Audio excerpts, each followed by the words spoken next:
নমস্কার বন্ধুরা, একেএস ফ্যামিলিতে তোমাদের স্বাগত। আশা করি সকলেই ভালো আছো।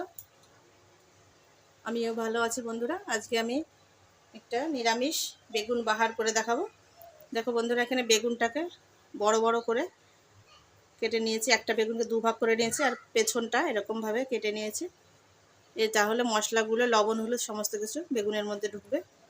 এখানে লবণ আছে, হলুদ আছে, কালো জিরে আছে, গোটা জিরে, সর্ষের তেল আছে, এখানে একটা টমেটো নিয়েছি, শুকনো লঙ্কা আছে 5টা, এখানে আদা আছে, কাঁচা লঙ্কা আছে 2-3টে, এখানে চিনে বাদাম আছে, এখানে 4 মগজ আছে। আমি চিনে বাদাম দিচ্ছি বন্ধুরা, তোমরা চাইলে কাজু বাদামও দিতে পারো। কাজু বাদাম দিলেই আরও টেস্টটা বেশি আসবে বেগুন বাহারে। আর এখানে টক দই আছে। এবং মশলাটা আমি আগে করে নেব মিক্সিং জারে।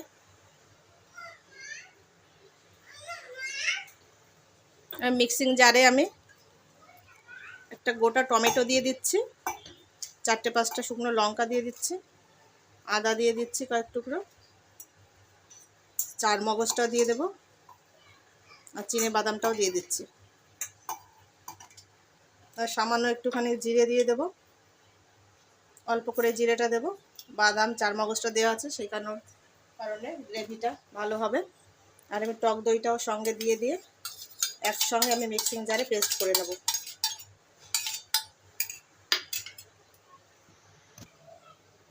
বেগুনটাকে আমি লবণ হলুদ মাখিয়ে নেব। লবণ দিয়ে দিচ্ছি,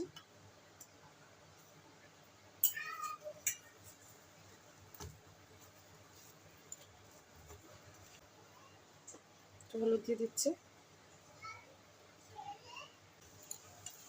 ভালো করে লবণ হলুদ মাখিয়ে নেব বেগুনটাকে।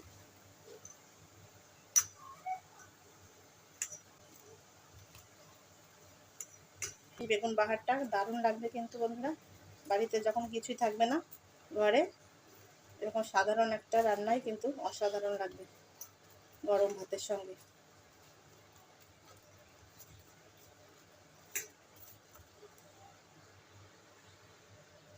মশলাটা আমি পেস্ট করে নিয়েছি।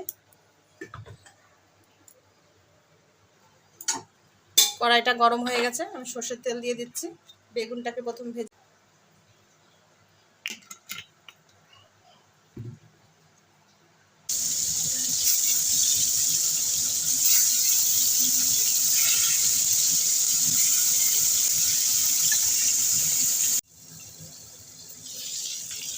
দেবো।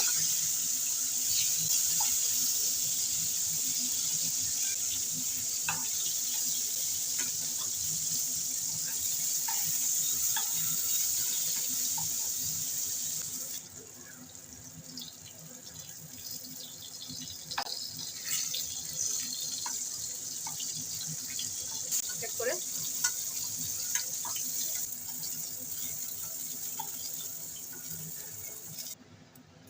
একটা শুকনো লঙ্কা ফোড়ন দিয়ে দিচ্ছি, কালো জিরে ফোড়ন দিয়ে দিচ্ছি। দই দেওয়া আছে সেই কারণে তেলটা একটু কম দেবো। দইয়ের থেকে অনেকটা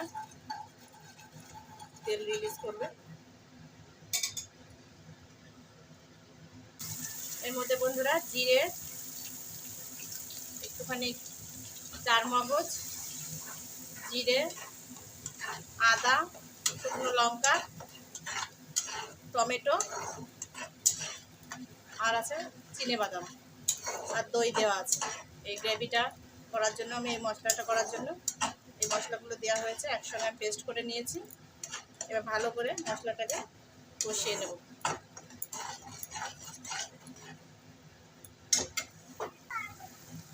লবণ দিয়ে দিচ্ছি, হলুদ দিয়ে দিচ্ছি পরিমাণ মতো। এবার ভালো করে মশলাটাকে কষিয়ে নেব। সামান্য একটু মিক্সিং জার ধোয়া জল দিয়ে দিচ্ছি সামান্য, যাতে করে মশলাটা পুড়ে না যায়, কষানোটা ভালো হয়।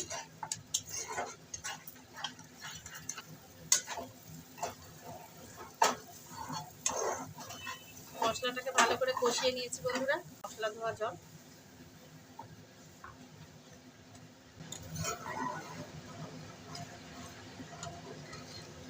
আর আমি জল দেবো না, অল্পই জল দেবো, গামাখা করে করবো বেগুন বাহারটা।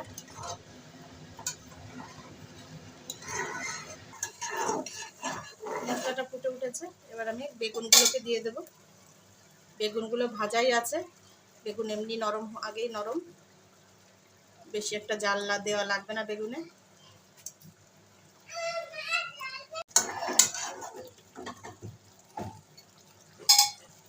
টক দই দেওয়া আছে, সেই কারণে একটু মিষ্টিটা দিলে ব্যালেন্স হবে, স্বাদটা ভালো লাগবে।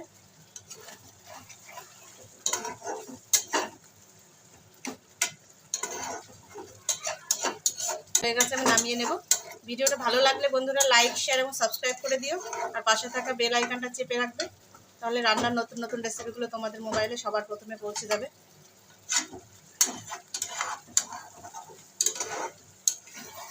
আমার হয়ে গেছে, নামিয়ে নেব।